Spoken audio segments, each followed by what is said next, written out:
ಸ್ವರ್ಣಸ್ಥಳ ಹಚ್ಚ ಹಸಿರಿನಿಂದ ಕೂಡಿದ ಊರು, ಸ್ವಚ್ಛಂದ ಗಾಳಿ, ಸದಾ ಹರಿಯುವ ನದಿಗಳು. ಯಾರೊಬ್ಬರೂ ಆ ಪ್ರಕೃತಿ ಸೌಂದರ್ಯಕ್ಕೆ ಶರಣಾಗಲೇಬೇಕು. ಆದರೆ ಈ ಊರಿನ ಹಿಂದೆ ಮರೆಮಾಚಿತ್ತು ಹಲವಾರು ನಿಗೂಢ ಘಟನೆಗಳು, ಹಲವಾರು ಕೊಲೆ ಪ್ರಕರಣಗಳು. ಅದರಲ್ಲಿ ಒಂದು ಆನೆ ಮಾವುತನ ಪ್ರಕರಣ. ಹೌದು, ಇದು ಆನೆ ಮಾವುತ ಹರಿ ಮತ್ತು ಅವನ ತಂಗಿ ಜಮುನಾ ಅವರ ಕಥೆ. ಸ್ವರ್ಣಸ್ಥಳದಲ್ಲಿ ಒಬ್ಬ ದೊಡ್ಡ ದಣಿ ಇದ್ದಾರೆ. ಅವರ ತಮ್ಮ ಚಿಕ್ಕ ದಣಿ ಇಬ್ಬರು ಒಂದು ಟ್ರಸ್ಟ್ ನಡೆಸುತ್ತಾ ಐಶ್ವರ್ಯದ ಜೀವನ ನಡೆಸುತ್ತಿದ್ದಾರೆ.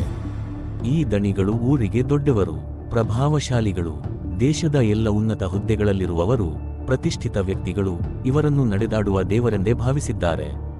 ಅದೇ ಊರಿನಲ್ಲಿ ಹರಿ ಎಂಬ ಒಬ್ಬ ಬಡ ಆನೆ ಮಾವುತ ಇದ್ದಾನೆ. ಅವನ ಹೆಂಡತಿ ಸೌಂದರ್ಯ, ತಂಗಿ ಜಮುನಾ ಮತ್ತು 3 ಮಕ್ಕಳೊಂದಿಗೆ ಸಾಧಾರಣ ಜೀವನ ನಡೆಸುತ್ತಿದ್ದಾನೆ.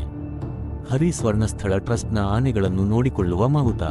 ಈ ವೃತ್ತಿ ಅವನದ್ದು ಮಾತ್ರವಲ್ಲ, ಅವನ ತಂದೆ, ತಾತ, ಮುತ್ತಾತರ ಕಾಲದಿಂದಲೂ ಅವರ ಕುಟುಂಬ ಇದನ್ನೇ ಮಾಡಿಕೊಂಡು ಬಂದಿದೆ.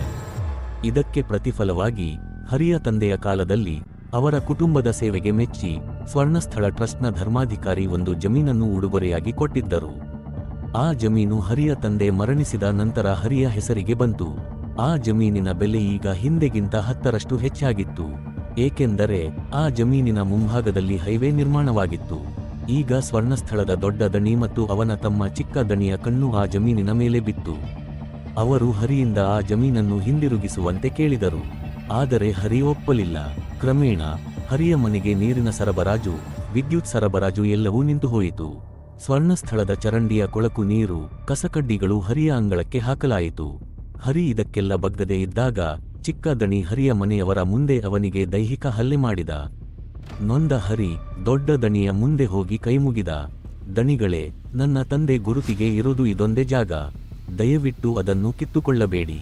ನೀವು ಸಣ್ಣವರಿದ್ದಾಗ ನನ್ನ ತಂದೆ ನಿಮ್ಮನ್ನು ನನ್ನ ಹೆಗಲ ಮೇಲೆ ಹತ್ತಿಸಿ ಆನೆಯ ಕಿವಿಯಲ್ಲಿ ಉಯ್ಯಾಲೆ ಆಡಿಸುತ್ತಿದ್ದರು. ಅದನ್ನು ನೆನಪಿಸಿಕೊಳ್ಳಿ. ನಾನು ಯಾವತ್ತೂ ನಿಮಗೆ ಋಣಿಯಾಗಿರುತ್ತೇನೆ ಎಂದು ಬೇಡಿಕೊಂಡ. ಆದರೆ ದಣಿಗಳ ಹೃದಯ ಕಲ್ಲಾಗಿತ್ತು. ಅವರು ಹರಿಯ ಮನವಿಯನ್ನು ನಿರಾಕರಿಸಿದರು. ಇದನ್ನೆಲ್ಲ ನೋಡಿ ಬೇಸತ್ತ ಹರಿಯ ಹೆಂಡತಿ ಸೌಂದರ್ಯ ತನ್ನ 3 ಮಕ್ಕಳ ಭವಿಷ್ಯವನ್ನು ಯೋಚಿಸಿ ಅವರನ್ನು ಕರೆದುಕೊಂಡು ಮನೆಯಿಂದ ಹೊರಟು ಹೋದಳು. ಹರಿ ಮತ್ತು ಅವನ ತಂಗಿ ಜಮುನಾ ಮಾತ್ರ ಮನೆಯಲ್ಲಿ ಉಳಿದರು. ದಿನಾಂಕ ಫೆಬ್ರವರಿ 21, 2012 ಬೆಳಗ್ಗೆ ಹರಿಯ ಅಕ್ಕಪಕ್ಕದ ಮನೆಯವರು ಅವನ ಮನೆ ಕಡೆಗೆ ಬರಲು ಶುರು ಮಾಡಿದರು. ಹಿಂದಿನ ರಾತ್ರಿ ಅವರ ಮನೆಯಿಂದ ಜೋರಾಗಿ ಕಿರಿಚುವ ಶಬ್ದಗಳು ಕೇಳಿಸಿದ್ದವು. ಹರಿಯ ಮನೆಯ ಬಾಗಿಲು ಮುಚ್ಚಿತ್ತು. ಅವನನ್ನು ಕೂಗಿದರೂ ಯಾವುದೇ ಪ್ರತಿಕ್ರಿಯೆ ಬರಲಿಲ್ಲ. ಇದನ್ನೆಲ್ಲ ನೋಡಿದ ಅಕ್ಕಪಕ್ಕದವರು ಬಾಗಿಲು ತೆರೆದು ನೋಡಿದಾಗ ಒಂದು ಭಯಾನಕ ದೃಶ್ಯ ಅವರ ಕಣ್ಣಿಗೆ ಬಿತ್ತು. ಮನೆಯಲ್ಲಿನ ವಸ್ತುಗಳೆಲ್ಲ ಚೆಲ್ಲಾಪಿಲ್ಲಿಯಾಗಿ ಬಿದ್ದಿದ್ದವು. ಹರಿ ಮತ್ತು ಜಮುನಾ ರಕ್ತದಲ್ಲಿ ಮುಳುಗಿ ಸತ್ತು ಬಿದ್ದಿದ್ದರು. ಅವರನ್ನು ಕಲ್ಲಿನಿಂದ ಸಾಯಿಸಿದ್ದು ಸ್ಪಷ್ಟವಾಗಿತ್ತು. ಬಡವರ ಮನೆಯಲ್ಲಿ ಯಾವುದೇ ಅಮೂಲ್ಯ ವಸ್ತುಗಳು ಇರಲಿಲ್ಲ. ಆದರೆ ಪೆಟ್ಟಿಗೆಯಲ್ಲಿದ್ದ ಜಮೀನಿನ ಪತ್ರಗಳು ಮಾತ್ರ ಮಾಯವಾಗಿದ್ದವು. ತಕ್ಷಣ ಸ್ವರ್ಣಸ್ಥಳ ಪೊಲೀಸರು ಸ್ಥಳಕ್ಕೆ ಬಂದರು. ಜೊತೆಗೆ ಜಿಲ್ಲಾ ಡಾಗ್ ಸ್ಕ್ವಾಡ್ ಮತ್ತು ಫಿಂಗರ್ ಪ್ರಿಂಟ್ ತಜ್ಞರು ಬಂದು ತನಿಖೆ ಶುರು ಮಾಡಿದರು. ಹರಿ ಮತ್ತು ಜಮುನಾ ಕೊಲೆ ಪ್ರಕರಣ ತನಿಖೆ ಆರಂಭವಾಯಿತು ಎಂದು ಎಲ್ಲರೂ ಭಾವಿಸಿದ್ದರು. ಆದರೆ ಇಲ್ಲಿ ಕೇಸ್ ಮುಚ್ಚುವ ಕೆಲಸವೇ ಆರಂಭವಾಗಿತ್ತು. ಕೊಲೆ ಘಟನೆ ನಡೆದ ದಿನ ಹರಿಯ ಪತ್ನಿ ಸೌಂದರ್ಯ ಪೊಲೀಸ್ ಸ್ಟೇಷನ್ಗೆ ಹೋಗಿ ಕಂಪ್ಲೇಂಟ್ ಕೊಡಲು ಪ್ರಯತ್ನಿಸಿದಳು. ಆದರೆ ಸ್ವರ್ಣಸ್ಥಳ ಠಾಣೆಯ PSI ಯೋಗಿ ಅವಳ ಕಂಪ್ಲೇಂಟ್ ಅನ್ನು ನಿರಾಕರಿಸಿದರು. ಬದಲಾಗಿ ರಾಜ ರೈ ಎಂಬುವವರಿಂದ ದೂರು ದಾಖಲಿಸಿಕೊಂಡರು. ಯಾರು ಈ ರಾಜ ರೈ? ಪೊಲೀಸರು ಸೌಂದರ್ಯಳ ದೂರನ್ನು ನಿರಾಕರಿಸಿ ರಾಜ ರೈಯಿಂದ ದೂರು ಯಾಕೆ ದಾಖಲಿಸಿಕೊಂಡರು? ಇವನು ಹರಿಯ ಮನೆ ಸದಸ್ಯನೇ, ರಕ್ತ ಸಂಬಂಧಿಯೇ ಅಲ್ಲ.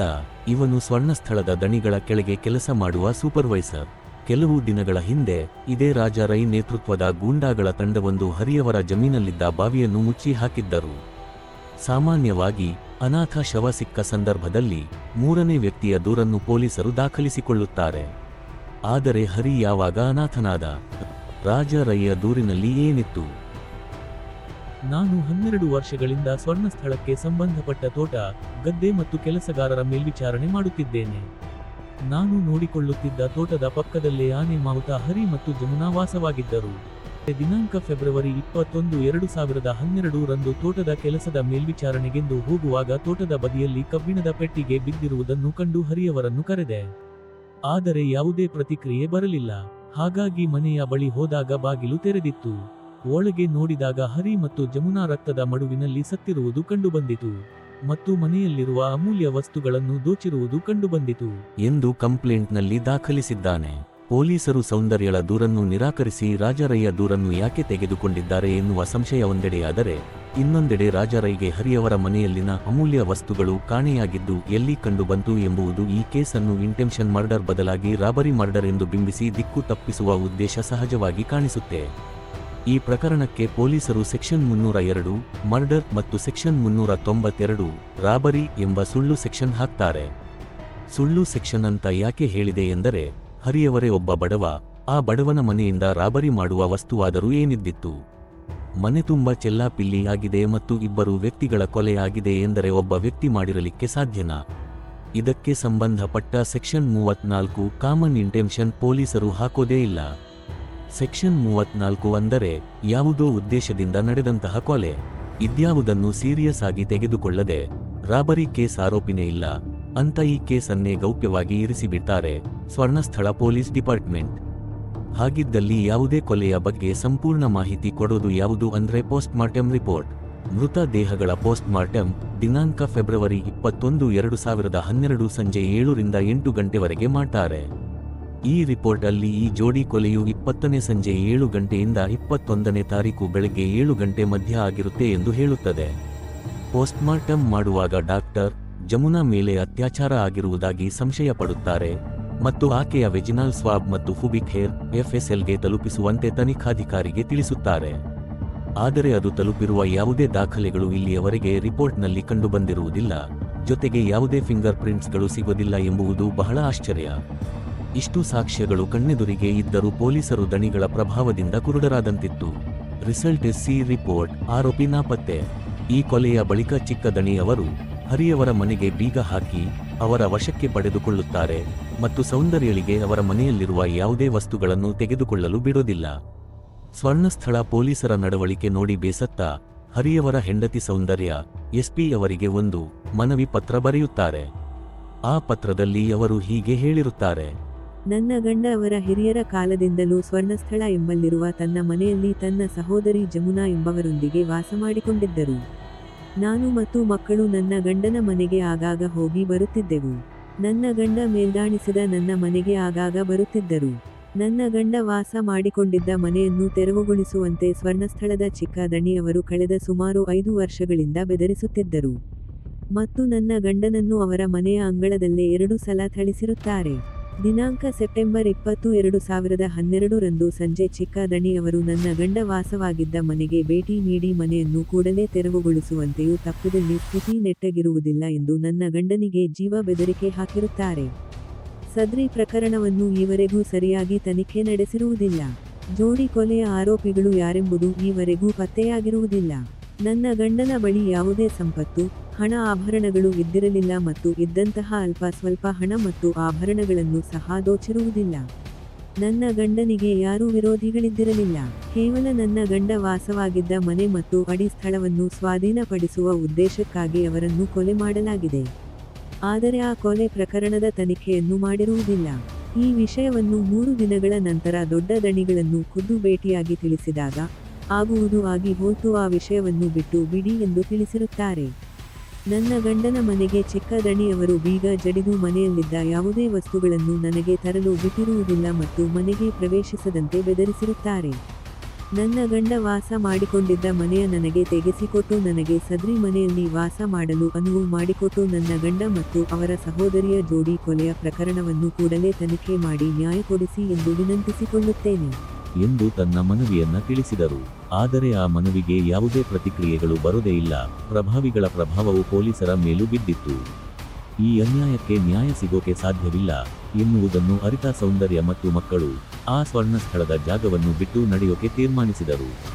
ಹೋಗುವ ಮುಂಚೆ ಮನೆಯಲ್ಲಿದ್ದ ವಸ್ತುಗಳನ್ನಾದರೂ ತೆಗೆದುಕೊಳ್ಳೋಣ ಎಂದು ಧೈರ್ಯ ಮಾಡಿ ಸೌಂದರ್ಯ ಮತ್ತು ಅವರ ಮಕ್ಕಳು ಚಿಕ್ಕ ದಣಿಯವರ ಬಳಿ ಕೇಳಿಕೊಂಡರು. ಯಾಕೆಂದರೆ ಈ ಮೊದಲೇ ಹರಿಯವರ ಮನೆಗೆ ಚಿಕ್ಕ ದಣಿಯವರು ಬೀಗ ಜಡಿದಿದ್ದರು. ಚಿಕ್ಕ ದಣಿಯವರ ಪ್ರತಿಕ್ರಿಯೆ ಹೀಗಿತ್ತು: ಸರಿ, ನೀವು ವಸ್ತುಗಳನ್ನು ತೆಗೆದುಕೊಳ್ಳಿ, ಆದರೆ ಪ್ರತಿ ವಸ್ತುವಿನ ಲೆಕ್ಕ ಸರಿ ಮಾಡಿ ತೆಗೆದುಕೊಂಡು ಹೋಗಿ. ಸೌಂದರ್ಯಳ ಮನಸ್ಸಿಗೆ ತುಂಬಾ ನೋವಾಯಿತು ಮತ್ತು ಇಲ್ಲಿ ಉಳಿದರೆ ತಮ್ಮ ಮಕ್ಕಳ ಜೀವಕ್ಕೆ ಅಪಾಯ ಎಂದು ಭಾವಿಸಿ ಸ್ವರ್ಣಸ್ಥಳಕ್ಕೆ ವಿದಾಯ ಹೇಳಿದರು. ಇದರಿಂದ ಸಂತೃಪ್ತರಾದ ಚಿಕ್ಕ ದಣಿಯವರು ಹರಿಯವರ ಮನೆಯನ್ನು ನೆಲಸಮಗೊಳಿಸಿ ಒಂದು ಭವ್ಯವಾದ ರೆಸ್ಟೋರೆಂಟ್ ಅನ್ನು ತೆರೆದರು. ಈ ಪ್ರಕರಣ ನಡೆದು 1 ದಶಕ ಕಳೆದರೂ ಹರಿಯವರ ಕುಟುಂಬ ಇವತ್ತಿಗೂ ನ್ಯಾಯ ಸಿಗುವ ಭರವಸೆಯಲ್ಲೇ ಕಾಯುತ್ತಿದೆ. ದಣಿಗಳು ಇಂದಿಗೂ ತುಂಬಾ ಪವಿತ್ರರಂತೆ ಟ್ರಸ್ಟ್ ಉದ್ಯಮದಿಂದ ಬಂದ ಹಣದಿಂದ ಲೋಕ ಸೇವೆಯ ಹೆಸರಿನಲ್ಲಿ ಬಡ್ಡಿ ದಂಧೆ ನಡೆಸುತ್ತಾ ಜೀವಂತರಾಗಿದ್ದಾರೆ. ಸಮಯ ಬಂದಿದೆ. ಸೃಷ್ಟಿಯಲ್ಲಿ ಯಾವಾಗ ಅನ್ಯಾಯ, ಅಧರ್ಮಗಳು ಮೇರೆ ಮೀರಿ ಹಿಂಸೆ ಹೆಚ್ಚಾಗುವುದೋ ಆಗ ಧರ್ಮ ರಕ್ಷಣೆಗೆ, ಶಿಷ್ಟರ ಉಳಿವಿಗೆ ದೇವರು ಬಂದೇ ಬರುತ್ತಾನೆ. ಅವನು ನಿಮ್ಮೊಳಗೂ ಇದ್ದಾನೆ. ಎಲ್ಲರೂ ಜಾಗೃತರಾಗಿ ನಿಮ್ಮೆಲ್ಲರ ಬೆಂಬಲ ಇಂತಹ ನರಭಕ್ಷಕರ ಅಂತ್ಯಕ್ಕೆ ಅತ್ಯಗತ್ಯ. ಯದಾ ಯದಾ ಹಿ ಧರ್ಮಸ್ಯ ಗ್ಲಾನಿರ್ಭವತಿ ಭಾರತ ಅಭ್ಯುತ್ಥಾನಮ ಧರ್ಮಸ್ಯ ತದಾತ್ಮಾನಂ ಸೃಜಾಮ್ಯ. ಪರಿತ್ರಾಣಾಯ ಸಾಧೂನಾಂ ವಿನಾಶಾಯ ಚ ದುಷ್ಕೃತಾಂ ಧರ್ಮ ಸಂಸ್ಥಾಪನಾರ್ಥಾಯ ಸಂಭವಾಮಿ ಯುಗೆ ಯುಗೆ.